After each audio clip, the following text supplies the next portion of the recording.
Hello students, कैसे हैं आप सभी लोग। तो आज के लेक्चर के अंदर हम पढ़ने जा रहे हैं एटॉमिक साइंस को। तो मेरा नाम है करतार कुमार। आप ये लेक्चर देख रहे हैं अपने प्यारे से चैनल फ्यूचुरल कन्वेंशन पर। मेक श्योर आप एक चीज़ कर सकते हैं हमारे लिए, वो है चैनल को सब्सक्राइब और वीडियो को लाइक। देखिए, सारे लेक्चर्स आपको फ्री में मिल रहे हैं विद कॉन्सेप्चुअल लर्निंग। एक एक चीज़ बताई जा रही है। हमारा मोटिव है हमारे यहाँ का बच्चा बहुत तालीम हासिल कर सके एंड उस टॉप लेवल की चीज़ को हासिल कर सके।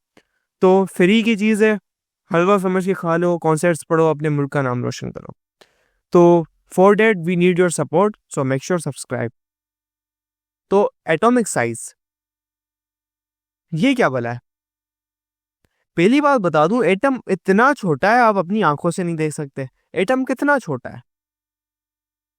एक एटम है, दिस इज एन एटम। ये कितना छोटा है? ये बहुत छोटा है। अगर आप एक दाना चीनी का ले लेते हैं, चीनी का एक दाना, ठीक है, छोटा सा दाना घर का, इसके अंदर कितने एटम होंगे आपको क्या लगता है?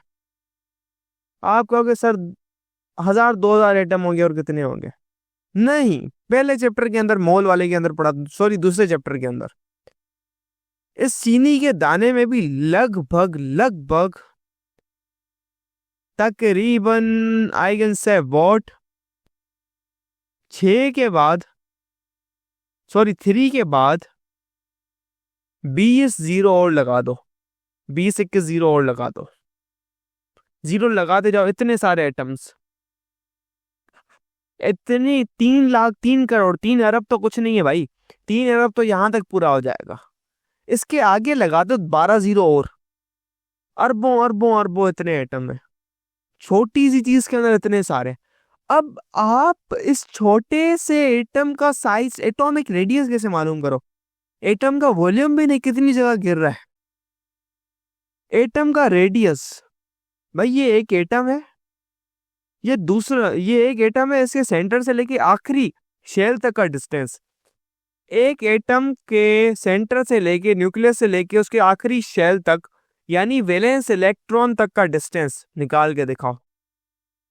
और सबसे इम्पोर्टेंट बात, हमने इस चैप्टर के ग्रैंड टेस्ट का जो प्रैक्टिस टेस्ट है उसका लिंक हमने डिस्क्रिप्शन में डाल दिया है। आप डिस्क्रिप्शन में जाकर ये ऊपर पहला लिंक है प्रैक्टिस ग्रैंड टेस्ट को, यहाँ पे जाएं और सॉल्व करें और प्रैक्टिस करें। यहाँ से आपने अगर प्रैक्टिस कर ली, आपके एग्जाम्स के अंदर, एमसीक्यूज के अंदर 100% मार्क्स गारंटेड है। उसके अलावा अगर आपको हमारे फ्री नोट्स चाहिए, lecture, guest papers, model papers चाहिए, तो इस पहली वाली लिंक पे क्लिक करके आप हमारे चैनल को ज्वाइन हो जाएं और दूसरी वाली लिंक को क्लिक करके आप हमारा व्हाट्सएप ग्रुप है इंपॉर्टेंट प्रीमियम, उसको ज्वाइन हो जाएं, ठीक है। अगर आपको ट्यूशंस वगैरह के अंदर एनरोल होना है, कोई डाउट है, तो ये हमारा व्हाट्सएप नंबर, इस पर क्लिक करेंगे आप डायरेक्ट व्हाट्सएप पे चले जाएंगे और तमाम बुक्स के पीडीएफ इस वाले यहाँ पर आखिरी वाले आपके पास गिवन है। आप यहाँ से कोई भी बुक उठा सकते हैं, आपकी जो मर्जी चाहे, सारी की सारी क्लासेस का। इसके साथ साथ आपसे रिक्वेस्ट है, आप चैनल को सब्सक्राइब और वीडियो को लाइक भी करते हैं। आप सिंपली कहोगे जितनी विड्थ है, विड्थ को आधा कर दो, वो आपके पास विड्थ को आधा कर दो और कितने नंबर ऑफ एटम्स है उसको डिवाइड कर दो, आपके पास आ जाएगा रेडियस। कि समझ रहे हो कैसे? समझाता हूँ। आप कहोगे सर ये इतने सारे एटम्स हैं, जितने भी एटम है आपको तो पता है कि इसके अंदर 3 की पावर 20 एटम्स है, 3 × 10 की पावर 20, ये सारे एटम्स है। आप क्या करो सर, इसकी जो विड्थ है ना, इसको आधा कर दो 1/2, क्योंकि रेडियस की बात है। और जो इसकी विड्थ है और इसकी जो हाइट है, लेंथ है, उसको डिवाइड करवा के कितने नंबर ऑफ एटम है उसको डिवाइड करवा दो, हर एक एटम का आ जाएगा। लेकिन मसला बताऊं क्या है? ये एक एटम है, ये एटम एटम दोनों साथ थोड़ी है। ये एक एटम है, उसके बिटवीन में स्पेस होगा, दूसरा एटम उसके बिटवीन में से स्पेस होगा, इसके स्पेस होगा, और दोनों ऑर्डरली थोड़ी अरेंज है, ऐसे स्पेसेस होंगे बीच में, ठीक है, ये ऐसे स्पेसेस होंगे, तो एक्यूरेट रिजल्ट नहीं आएगा आपको। प्रॉब्लम है कैसे कैलकुलेट किया जाए, तो यही एटॉमिक रेडियस आपको मालूम करना है। अब प्रॉब्लम है आप कैसे कैलकुलेट करोगे? सिंपल थिंग है, 2 एटम्स लोगे बॉन्डेड, वो बॉन्ड हुआ पड़ा है। हमारे पास एक मशीन है, उस मशीन का नाम जानने का आपको कोई हक नहीं है, फिलहाल ना जाने बेहतर है, आप छोड़ दें। वी वो मशीन या इंस्ट्रूमेंट कहो तो बेहतर है। वी हैव एन इंस्ट्रूमेंट, वो उसके अंदर ये कैपेबिलिटी है, वो किसी भी एटम का न्यूक्लियस को डिटेक्ट कर सकता है। पॉजिटिव है ना, इसको डिटेक्ट कर सकता है, ये इस पॉइंट पर है, कितने भी एटम हो उसका पॉजिटिव निकाल लेगा। ये इंस्ट्रूमेंट क्या करेगा, इन दोनों के बिटवीन कितना डिस्टेंस ये बता सकता है, ये इस इंस्ट्रूमेंट की खासियत है। तो हमने क्या किया भाई, दो सेम एटम है ऑक्सीजन के, इलेक्ट्रोनेगेटिविटी सेम है, क्या करेंगे भाई, ये इसका न्यूक्लियस एक इसका न्यूक्लियस, हमारी मशीन क्या करेगी, बताएगी एक न्यूक्लियस यहाँ पर है, एक न्यूक्लियस यहाँ पर है, इन दोनों के बिटवीन डिस्टेंस दे देगी, ये डी है। हमें निकालना है इसका radius. The case is dead, क्योंकि ऑक्सीजन ऑक्सीजन के एटम है, ये आपस में मर्ज है, ये क्या आपस में मर्ज है बिल्कुल। ऐसे प्रॉपर बना दो, दिस इज लाइक दैट, ये ऐसे मर्ज है आपस में। तो ये वाला जो पॉइंट है ये मर्ज है। तो यहां से लेके यहां तक का डिस्टेंस अगर आपको पता है, तो अगर इस डिस्टेंस का आप आधा कर दो, हाफ कर दो, d/2 करो, ये वाली चीज d/2 हो जाएगी, ये चीज d/2 हो जाएगी। भाई यही तो न्यूक्लियस से लेके आखिरी शेल तक का, आखिरी इलेक्ट्रॉन तक का डिस्टेंस है d/2। तो हमें रेडियस मिल गया, d/2 बराबर है रेडियस है। हमने ऐसे कैलकुलेट किया तमाम का, वो चीजें जो रिएक्ट नहीं करती उनका अलग तरीके से किया, मेटल्स का अलग तरीके से किया, कोवेलेंट कंपाउंड्स का अलग तरीके से किया। हर अलग अलग 4 टाइप के, वंडरवाल रेडियस अलग होता है, कोवेलेंट रेडियस अलग होता है, आयोनिक रेडियस अलग होता है, चारों अलग अलग टाइप के रेडियस होते हैं। फर्स्ट ईयर क्लास के अंदर कोर्स में आया तो समझाऊंगा, अदरवाइज आपके पास बीएससी के अंदर आएगी ये चीज। तो ऐसे आपने कैलकुलेट किया रेडियस।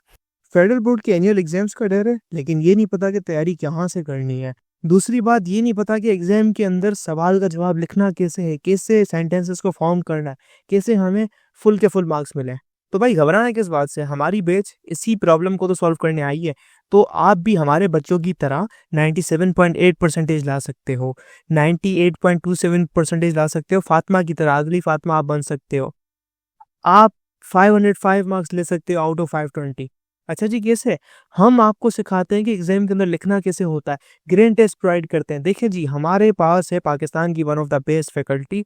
आप कोई भी सब्जेक्ट लेना चाहें, आपका जो दिल करे, आप सारे सब्जेक्ट्स लें, सिर्फ और सिर्फ 3,000 रुपये में पूरे साल में। आपको एग्जाम राइटिंग मेथड सेशन दिए जाते हैं कि सवाल का जवाब लिखना कैसे, डिफरेंस वाला अलग क्वेश्चन, डेफिनेशन अलग, एग्जाम्पल वाला अलग, मैथ के सवालों का जवाब अलग होता है। आपको टॉपर बच्चों के नोट्स दिए जाते हैं, आपको फुल बुक के notes, question answers, live classes के अंदर कॉन्सेप्ट पढ़ाया जाता है आपको, और उनकी रिकॉर्डिंग्स भी दी जाती हैं। भैया और क्या चाहिए? अच्छा, और मजे की बात, ग्रैंड टेस्ट से हमारा समझो पेपर लगता है। ये हमारा है केमिस्ट्री का ग्रैंड टेस्ट, इसका सवाल नंबर तुम नोट करो ये। तो भैया इस ग्रैंड टेस्ट में से आपके 3 सवाल लगे हैं क्लास 9 के केमिस्ट्री के पेपर में, इस साल जो नए सिलेबस से हुआ था 2025 के अंदर ग्रेड 9 का। तो इतने इंपॉर्टेंट हमारे ग्रैंड टेस्ट होते हैं, सारे आपको दिए जाते हैं। तो भैया देर किस बात की, इस नंबर पे कांटेक्ट करें और अभी रजिस्टर करवाएं। अब भाई एटॉमिक साइज का आपने ट्रेंड मालूम करना है। देखो कोई भी दूसरा टीचर होगा ना, वो बोलेगा भाई एटॉमिक साइज ऐसे होता है, ऐसा होता है, वैसा होता है। मैंने भाई बच्चे को पता होना चाहिए कि बेटा एटॉमिक साइज मालूम कैसे हमें हुआ, पता तो चली, चीज पता कैसे चली, और हमने क्या चीजें फेस की, क्या जद्दोजहद की। बच्चे को बताते नहीं है तो मजा नहीं आएगा उसको केमिस्ट्री के अंदर। हम भाई जो केमिस्ट्री का हक है ना, जैसे पढ़ने का, उसको वैसे पढ़ के जियो, वरना नाइंसाफी ना करो। केमिस्ट्री बड़ी वीआईपी चीज है, मजे वाली चीज है। The size of an atom depends on it's electronic configuration. भाई एक एटम की जो साइज होती है उसकी इलेक्ट्रॉनिक कन्फिगरेशन पे मैटर करती है। ये जुमला कहा हुआ है, इसको एक्सप्लेन करता हूँ कैसे। एक एटम है, उसकी electronic configuration 1s2 2s2 2p6 है। एक है 1s2 2s2 2p6 3s1। दोनों की साइज के अंदर कितना फर्क होगा? बहुत बड़ा फर्क होगा, बहुत बड़ा फर्क होगा। ये जो 3s2 है बेटा, अगर ये 3s2 की जगह 3s1 हो जाए वो फिर भी फर्क आ जाएगा। अगर 3p अगर इसके साथ 1 है तो ये साइज बन रहा है, 3p अगर 2 आ जाए तो ये वाला इतना और छोटा हो जाएगा, 4 आ जाए और छोटा हो जाएगा, 6 आ जाए और छोटा हो जाएगा। तो ये इलेक्ट्रॉनिक कन्फिग्रेशन के ऊपर ये चीजें डिपेंड करती हैं। ये वाला आइटम बहुत छोटा है, ये वाला बहुत बड़ा है, सिर्फ 3s के आने से। कैसे भाई? पहले इस वाले केस के अंदर कितने शेल है? Shell 1 shell 2। इस वाले केस के अंदर 3 आ रहा है, 3 मतलब 3 शेल है, पहला शेल, दूसरा शेल, तीसरा शेल। तो ये डिस्टेंस डी बढ़ गया, इसके अंदर डिस्टेंस डी छोटा है, इससे डिपेंड करता है। Atomic size is the average distance between the atomic nucleus and the electronic outer shell. ये एवरेज डिस्टेंस होता है एटॉमिक न्यूक्लियस का एवरेज एटॉमिक शेल तक। बताऊं कैसे, ये बात थोड़ा समझो। बेसिकली ये पॉजिटिव है। अब प्रॉब्लम क्या है भाई, हम कैलकुलेट क्यों नहीं कर सकते? एक बात तो हमें नजर नहीं आता, एटम एटम प्रॉपरली, इसका इलेक्ट्रॉन नजर नहीं आता। एटम नजर आता है, एटम का बहुत अंदर वाला ऐसा नजर नहीं आता। प्रॉब्लम ये है इसकी कोई फिक्स बाउंड्री नहीं है। देखो एटम का आखिरी शेल पता हो ना यार, ये आखिरी शेल है, इसका लास्ट शेल है, बात क्लियर हो जाए। हमें इसकी बाउंड्री नहीं पता। इसका जो आखिरी इलेक्ट्रॉन है ना, देखो शेल ना हकीकत में कुछ है ही नहीं। इलेक्ट्रॉन आखिरी, अगर ये हम कहते हैं शेल है ना, इलेक्ट्रॉन यहां पर भी हो सकता है, यहां पर भी हो सकता है, यहां पर भी हो सकता है, हमें नहीं पता कहाँ है। शेल तो जस्ट क्लास 9 के बच्चे के लिए है, हकीकत में हमें पता ही नहीं है कि भाई इलेक्ट्रॉन का फिक्स बाउंड्री नहीं होता, क्योंकि इलेक्ट्रॉन 3D मोशन के अंदर होता है। हमें खुद नहीं पता कि इलेक्ट्रॉन किस जगह पर है। अभी हम तो जिस उसकी प्रोबेबिलिटी पाए जाने की संभावना कि कितने चांसेस यहाँ पर होगा वो पता होगा। इलेक्ट्रॉन का यहाँ से लेके डिस्टेंस डी है, तो यहाँ से d+x समथिंग होगा। तो हमें कुछ पता ही नहीं है यहाँ पर है यहाँ पर है, हम एवरेज ले लेते हैं भाई ये यहाँ पर होगा। तो हमें एवरेज लेना पड़ता है कि भाई कितना दूर है। तो इसकी वजह से हमें प्रॉब्लम यह आती है, इसका कोई फिक्स्ड बाउंड्री नहीं है। क्लास 11 के अंदर ये चीज डिटेल के अंदर है, फिक्स बाउंड्री नहीं है वैलेंस शेल की। इसकी वजह से आपको इसका एवरेज लेना पड़ता है। नाउ नेक्स्ट थिंग पे आ जाओ, छोटी सी चीज है। 2 ट्रेंड होते हैं इसके। जैसे जैसे आप लेफ्ट टू राइट जाते हो, एटॉमिक रेडियाई डिक्रीज करता है, रेडियस डिक्रीज करता है, मतलब साइज डिक्रीज करता है, डिक्रीजेस। जैसे जैसे आप नीचे जाते हो साइज इंक्रीज करता है, इंक्रीज करता है। ऊपर से नीचे जाते हो साइज इंक्रीज क्यों करता है? क्योंकि नंबर ऑफ शेल्स बढ़ते हैं। मैंने आपको बताया हर ग्रुप में जैसे जैसे आप नीचे जाते हैं ना, तो एक शेल बढ़ता है। ऊपर 1s, नीचे 2s, थर्ड वाले के अंदर 3s, मतलब जो भी हुआ 3 हुआ, चौथे के अंदर 4, पांचवे के अंदर 5, 6, 7। तो शेल बढ़ा, साइज बढ़ेगी इसकी वजह से, ठीक है। The atomic radius decreases, second point समझो ना, atomic radius increase in main group as you move down the element group. जैसे आप नीचे जाते जाओगे डिक्रीज होता, इंक्रीज होगा एटॉमिक रेडियस, क्योंकि एटम का साइज इसके वैलेंस शेल से डिफाइन किया जाता है, और वैलेंस शेल बढ़ जाता है, नेक्स्ट वाला हो जाता है। जैसे आप नीचे जाते हैं एक एडिशनल शेल आता जाता है, जिसकी वजह से वैलेंस शेल दूर होता जाता है, इसकी वजह से रेडियस ऑफ एटम इंक्रीज होता है। Going from lithium to sodium the atomic radius increases. Lithium की कंफिगरेशन क्या है? 1s2 2s1 है, जबकि सोडियम की 3s1 तक जा रही है। मतलब एक न्यू शेल आ गया, थर्ड नंबर शेल, जिसकी वजह से ये जो साइज है ये इतना हो गया। पहले जो साइज था वो इतना था d, यहाँ पर d+x हो गया साइज, जिसकी वजह से एटम का साइज बढ़ गया। अब जो चीज है, पहली बात यह है कि भाई ग्रुप पीरियड के अंदर क्यों कम होता है, पीरियड के अंदर क्यों कम होता है, ये चीज आपको मालूम होनी चाहिए। पीरियड के अंदर भाई क्यों कम होता है? इस वजह से कम होता है, बेसिकली जब पीरियड के अंदर आप लेफ्ट टू राइट जा रहे होते हैं, लेफ्ट टू राइट जा रहे होते हैं, तो कोई न्यू शेल नहीं आता, no new shell adds, shell added, कोई न्यू शेल नहीं आता, वही शेल चल रहा होता। सेकंड है पीरियड, तो सारे के अंदर सेकंड शेल चलेगा। इसके अंदर एक चीज ये होगी, पॉजिटिव चार्ज बढ़ता जाएगा। लिथियम के ऊपर पॉजिटिव चार्ज कितना होता है भाई? न्यूक्लियस के अंदर कितने प्रोटॉन होते हैं? 3।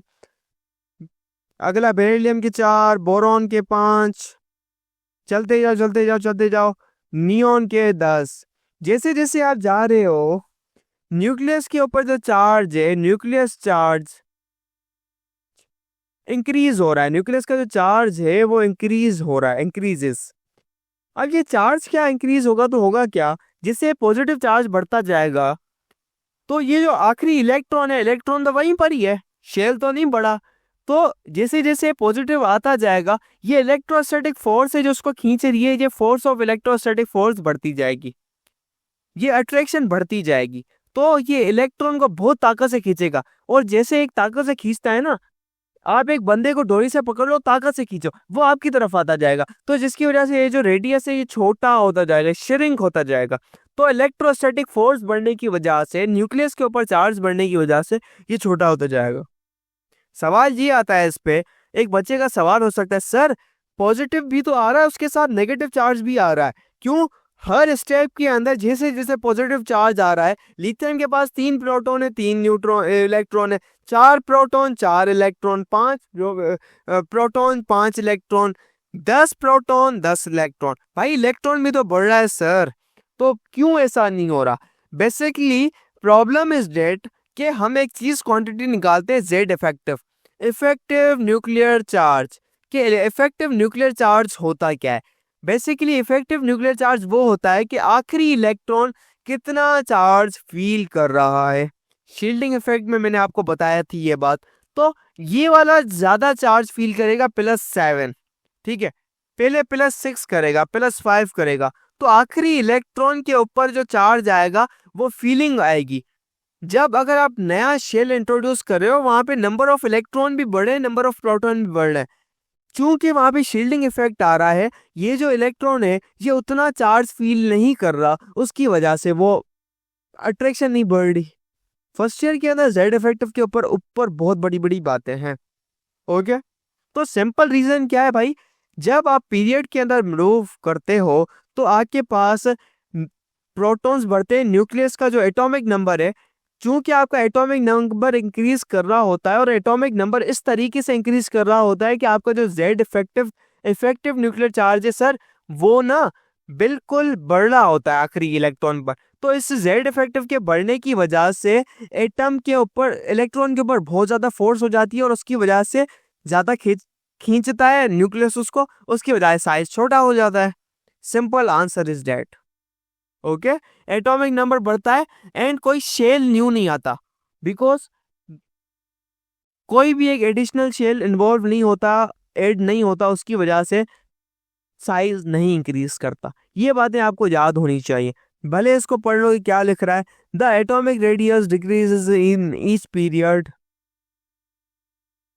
As you move from across the period, जैसे आप चलते जाओ, this is because as you move from one element in the sequence to the next, to the right of it another electron is added to the same valence shell। भाई valence shell तो वही है, same to same valence shell है, तो उसके अंदर new electron add कर दिया जाएगा, क्योंकि शेल तो इसके अंदर 1 है, इसके अंदर 2 है, इसके अंदर 3 है, सेम है।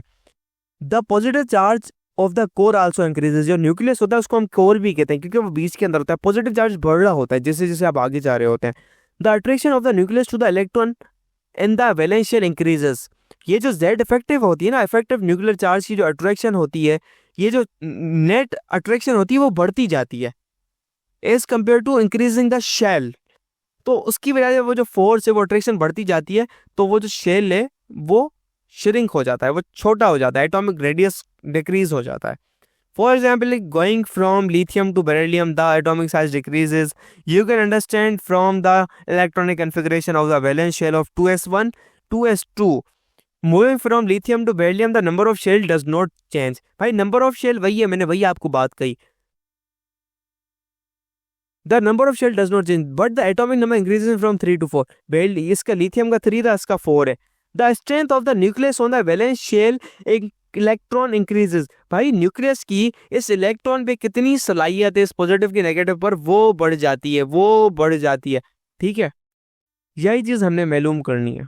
ओके, देयरफॉर ये जो फोर्स है ये फोर्स इंक्रीज हो जाती है, और फोर्स इंक्रीज होने का मकसद कि ये इलेक्ट्रॉन को अपनी तरफ खींचेगा, और इलेक्ट्रॉन को अपनी तरफ खींचेगा, वैलेंस शेल उस तरफ आएगा, वैलेंस शेल उस तरफ आएगा, एटॉमिक रेडियस डिक्रीज होगा। तो ये ट्रेंड था हमारे पास एटॉमिक रेडियस का, जो कि मैंने पूरा कोर कॉन्सेप्ट समझा दिया। तो मिलते हैं नेक्स्ट लेक्चर के अंदर, तब के लिए bye bye, keep learning keep exploring, खुदा हाफिज।